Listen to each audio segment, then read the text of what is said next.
Juhu! Sveikiņi! Dzirdi mani? Vai tu mani dzirdi? Ļauj, es tev ko pastāstīšu. Ārenis, kūdrenis, vēris, damaksnis, sils, mētrājs un gārša. Tie tikai daži meža vārdi.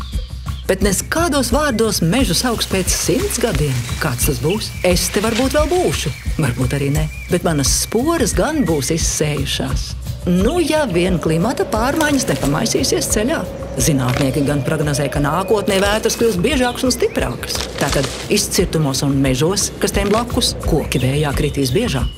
Silto un karsto dienu bez nokrišņiem būs vairāk, kā rezultātā mežā mainīsies koku sugas. Mazāk būs priežu un egļu, bet vairāk kļāvu, liepu, skābāržu, ošu un ozolu. Un ja mainīsies meža lielie, tu jau saproti, arī meža mazajiem būs jāmainās. Bet varbūt te vispār būs ieaudzētas koku plantācijas un vienādās rindās augs viena vecuma un sugas koki. Interesanti. Kā gan šādā mežā viss izklausīsies? Es tomēr gribētu, lai te joprojām ir mans skaistais mežs. Lai te ir visu veidu koki, augi un dzīvnieki. Kā saka, lielāka daudzveidība, foršāka ballīte.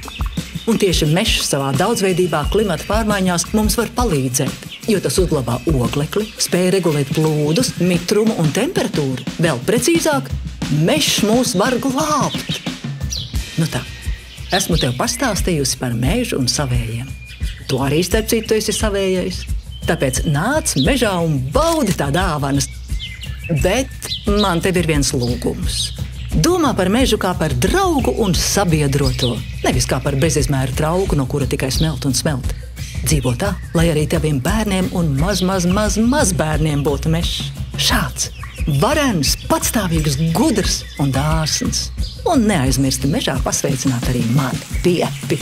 Tiekamies!